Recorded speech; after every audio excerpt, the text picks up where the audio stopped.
A horrific crash in Sun Valley has taken the life of a man in his 60s. His car collided with an LAPD cruiser on its way to a call. Fox 11's Laura Diaz brings us up to date on this investigation. Laura?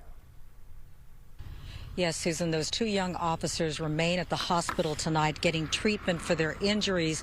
We expect that they will be released tonight. That's the latest of what I just heard.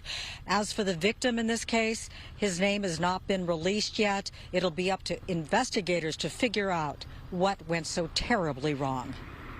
He was northbound on Cleon and made a northwest turn onto Saticoy. And got T-boned, basically. And essentially got T-boned, yeah. This silver midsize Honda Accord with the driver's side violently ripped off told a haunting story this Memorial Day. The driver of that car, said to be a man in his 60s, died at the busy intersection in Sun Valley when he collided with an LAPD black and white responding to a 911 call with lights and sirens blaring.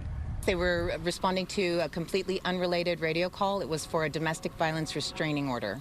Monday afternoon, investigators on scene secured busy Saticoy Street with yellow police tape as they tried to piece together what had gone so horribly wrong. Onlookers in the neighborhood embraced each other as they stared in disbelief at the horrific sight of mangled metal.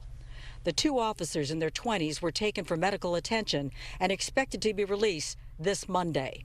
For much of the afternoon, the deceased driver was shielded by a white canopy. Later, the medical examiner van removed his remains. What led up to the tragic chain of events? The footage will be critical to the investigation. We should have digital in-car video, which would be from the front of the car, as well as our body-worn video on our officers. Neighbors told us they hadn't witnessed the fatal crash. Some ran out just moments after impact.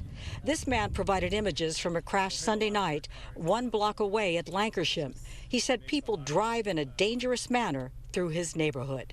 He worries. So a lot of us are walking our dogs. Kids are out, playing in their yards. It can get really scary, and it seems to be more dangerous now.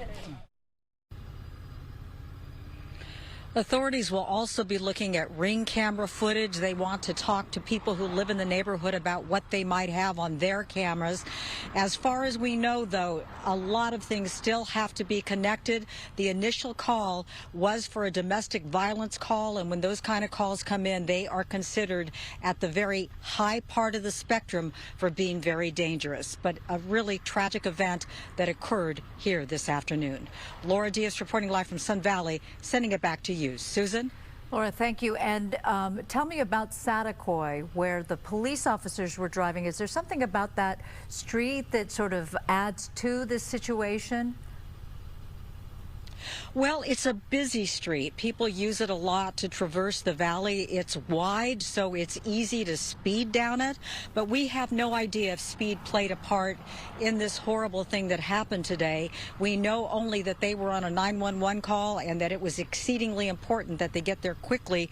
As far as the person who died in the accident, he made a turn. It seemed to be that he did not hear the lights and sirens, which usually are extraordinarily loud, but all of this will have to be determined at a later date when they look at all that footage and conclude what happened here.